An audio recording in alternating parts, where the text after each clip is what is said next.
আসসালামু আলাইকুম। সবার আগে বাছাই করা 10টি আন্তর্জাতিক খবর জানিয়ে দেব। প্রথমেই থাকছে শিরোনাম। তবে তার আগে অনুরোধ থাকবে ভিডিওটিতে একটি লাইক দিবেন।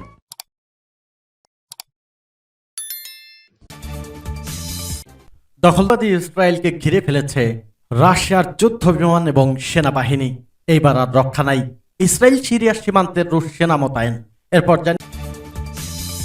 এরপর জানিয়ে দেব গাজায় ফের আগ্রাসন হলে ইসরায়েলেও হামলা চালানো হবে, ঘোষণা দিয়েছে হুতি। এদিকে উত্তেজনার মাঝেই মধ্যপ্রাচ্যে আরো যুদ্ধ জাহাজ পাঠাচ্ছে ব্রিটেন।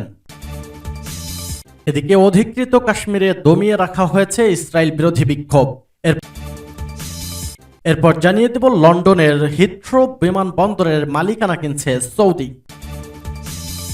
এবং সর্বশেষ জানিয়ে দেব ইসরায়েলের 2000-এর বেশি সেনা রক্তাক্ত। এতক্ষণ শুনছিলেন সংবাদ শিরোনাম, এখন বিস্তারিত।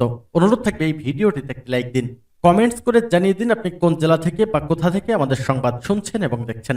চ্যানেলে নতুন হলে চ্যানেলটি সাবস্ক্রাইব করে পাশের বেল বাটনটি অন করে রাখুন। এক নজরে বিশ্বের সব আন্তর্জাতিক সংবাদ দেখার জন্য আমাদের চ্যানেলটি সাবস্ক্রাইব করে বেল বাটনটি অন করে রাখুন। সিরিয়া সীমান্তের রুশ সেনা মোতায়েন। রাশিয়ান সৈন্যরা ইসরায়েল সিরিয়া সীমান্তে ফ্রন্ট লাইনে পাহারা দিচ্ছে। ভিডিওতে দেখা যাচ্ছে একজন রুশ সৈন্য একজোড়া দূরবীন দিয়ে সম্ভবত ইসরায়েলি অবস্থানের দিকে তাকিয়ে আছে এবং ওই এলাকায় একটি রাশিয়ান পতাকা উঠছে। গণমাধ্যমগুলোর দাবি 29 নভেম্বর দামেস্ক আন্তর্জাতিক বিমানবন্দরে ইসরায়েল হামলার পর এই পদক্ষেপ নিয়েছে রাশিয়া, কারণ সে সময় ইসরায়েলে হামলার কঠোর নিন্দা জানায় রাশিয়া।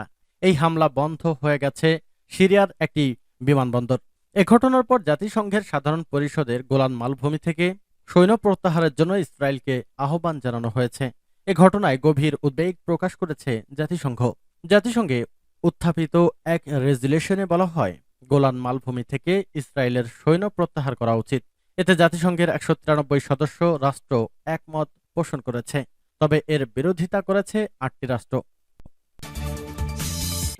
ফের আগ্রাসন হলে ইসরায়েলেও হামলা চালানো হবে, ঘোষণা দিয়েছে হুতি। গাজায় ফের আগ্রাসন শুরু হলে ইসরায়েলেও হামলা চালানো হবে বলে হুঁশিয়ারি দিয়েছে ইয়েমেনের হুতি বিদ্রোহী গোষ্ঠী। গোষ্ঠীটির মুখপাত্র ইয়াহিয়া সারি বলেছেন, ইসরায়েল যদি গাজায় হামলা শুরু করে তাহলে তার বিরুদ্ধে সামরিক অভিযান চালানো হবে। শুক্রবার সামাজিক যোগাযোগ মাধ্যম এক্সে এক পোস্টে হুতি মুখপাত্র বলেন, আমরা ইসরায়েলি লক্ষ্যবস্তুর উপর সামরিক আগ্রাসন চালাতে একটুও পিছু পা হব না এবং লক্ষ্যবস্তু শুধুমাত্র স্থল বা সমুদ্রে সীমাবদ্ধ থাকবে না। ইসরায়েলি একটি কার্গো জাহাজ এখনও তাদের দখলে রয়েছে বলেও জানিয়েছে ওই কর্মকর্তা। গাজায় ইসরায়েলি বাহিনীর নির্বিচার বিমান হামলা ও স্থল অভিযানের প্রেক্ষিতে সম্প্রতি ইসরায়েলকে লক্ষ্য করে বেশ কিছু ক্ষেপণাস্ত্র ও ড্রোন ছুড়েছে হুতি বিদ্রোহীরা। এরপর গত 19 নভেম্বর লোহিত সাগরে হেলিকপ্টার নিয়ে দুঃসাহসিক অভিযান চালিয়ে গাড়ি বহনকারী জাহাজটি আটক করে হুতি যোদ্ধারা। এ সময় এতে বিভিন্ন দেশের 25 জন নাবিক ছিল। 4 দিনের একটি যুদ্ধবিরতি শুরু হয়, পরে 2 দফায় এর মেয়াদ আরো 3 দিন বাড়ানো হয়। 7ম দিনের মতো অস্থায়ী যুদ্ধবিরতি কার্যকর করা হয়, তবে শুক্রবার সকালে শেষ হওয়ার কথা। অর্থাৎ আজ যুদ্ধবিরতির শেষ দিন, তবে আরো 2 দিনের যুদ্ধবিরতি বাড়ানোর লক্ষ্য।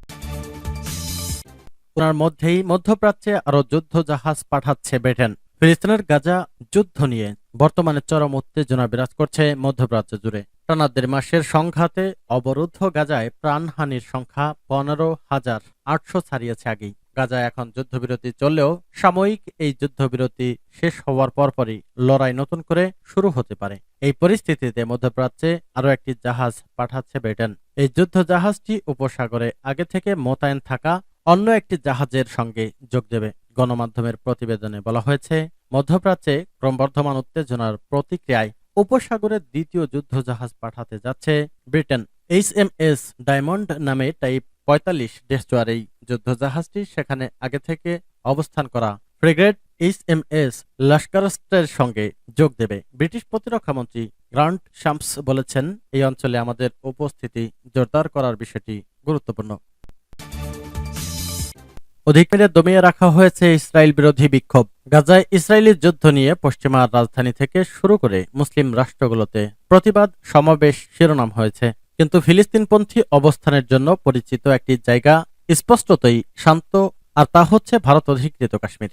স্থানীয় বাসিন্দা ও ধর্মীয় নেতারা অ্যাসোসিয়েটেড প্রেসকে বলেছে, ভারত সরকার মুসলিম সংখ্যাগরিষ্ঠ কাশ্মীরে সংহতি প্রতিবাদে বাধা দিচ্ছে এবং মুসলিম প্রচারকদের তাদের বক্তৃতায় সংঘাতের কথা উল্লেখ না করতে বলেছে।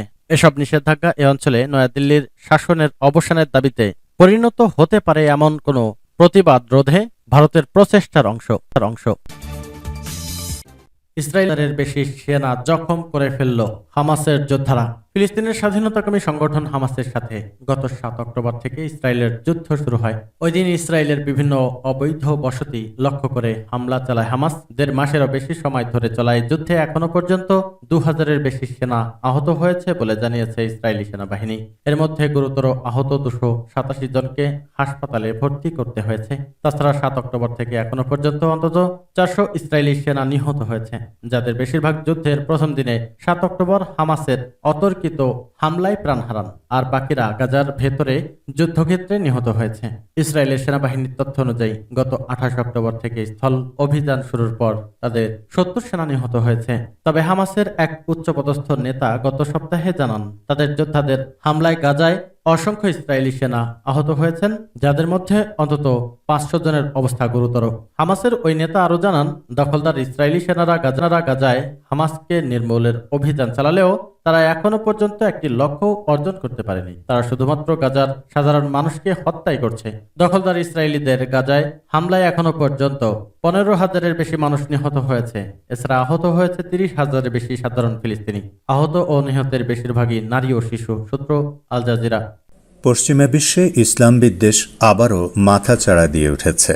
ইউরোপিয়ান কোর্ট অব জাস্টিস হিজাব নিষিদ্ধ করার পক্ষে নতুন একটি আইন পাশ করেছে। বলা হয়েছে, ইউরোপীয় ইউনিয়নের সদস্য দেশগুলো নিজ নিজ দেশের কর্মক্ষেত্রে নারীদের ধর্মবিশ্বাসের পরিচায়ক পোশাক পরার উপর নিষেধাজ্ঞা দিতে পারবে। সম্প্রতি এক মহিলা দাবি করেছিলেন, তার নিয়োগকর্তা তাকে কর্মক্ষেত্রে হিজাব পরতে পারবে না বলে যে নিষেধাজ্ঞা দিয়েছে সেটা তার ধর্মীয় স্বাধীনতার উপর হস্তক্ষেপ। বেলজিয়ামের ওই মহিলা এরকম দাবি করার পর ইউরোপীয় ইউনিয়নের কোর্ট অব জাস্টিস হিজাব নিষিদ্ধ করার স্বাধীনতা দিয়ে ওই আইন পাশ করল। ইউরোপীয় দেশগুলোতে সাম্প্রতিক বছরগুলোতে এমনিতেই ইসলাম বিদ্বেষ ব্যাপকভাবে বেড়ে গেছে। ফ্রান্সের মতো ইউরোপীয় অনেক দেশে মুসলমানদের উপর, বিশেষ করে মুসলিম নারীদের উপর অত্যাচার নির্যাতনের মাত্রা বেড়ে গেছে। এমনকি তাদের ধর্মীয় পবিত্রতার অবমাননার ঘটনাও বেড়েছে। তবে গত কয়েক মাসে ইসলাম অবমাননার মাত্রা সীমা ছেড়ে গেছে। কোরআন পোড়ানোর অনুমতি কিংবা স্কুলে মুসলিম মেয়েদের স্কার্ফ পরার উপর নিষেধাজ্ঞা আইন প্রণয়ন করা তারই উদাহরণ। ধর্মীয় স্বাধীনতার বুলি আওড়ানো এইসব দেশই আবার অন্যান্য দেশে স্বাধীনতা ও মানবাধিকার লঙ্ঘনের কারণে উদ্বেগ প্রকাশ করে। হিজাব এবং স্কার্ফ মুসলিম নারীদের ধর্মীয় অনুশাসন। এসব পরা পশ্চিমাদের ধর্মনিরপেক্ষ নীতির খেলাপ। জার্মানিও সরকারি কর্মচারীদের হিজাব পরা নিষিদ্ধ করেছে। হাঙ্গেরিতেও মুসলিম নারীরা তিরস্কারের শিকার। এ কারণেই জাতিসংঘ মহাসচিব অ্যান্তোনিও গুতেরেস সম্প্রতি বলেছেন, মুসলমানদের বিরুদ্ধে ঘৃণা ও লিঙ্গ বৈষম্যের বিষয়টি অনস্বীকার্য। এখন আবার ইউরোপিয়ান কোর্ট অব জাস্টিস ইসলাম বিরোধিতা এবং মুসলমানদের উপর চাপ বৃদ্ধির আরেকটি পদক্ষেপ নিল। যদিও মানবাধিকার সম্পর্কিত ইউরোপীয় কনভেনশনের 9 নম্বর ধারায় বলা হয়েছে, প্রত্যেকের চিন্তা, বিবেক এবং ধর্মীয় স্বাধীনতার অধিকার রয়েছে। কোর্ট অব জাস্টিস কার্যত ইউরোপীয় দেশগুলোকে অনুমতি দিয়েছে মুসলিম নারীদের হিজাব পরার স্বাধীনতা না দিতে এবং কর্মক্ষেত্রে তাদের অবস্থানকে বিপন্ন করতে।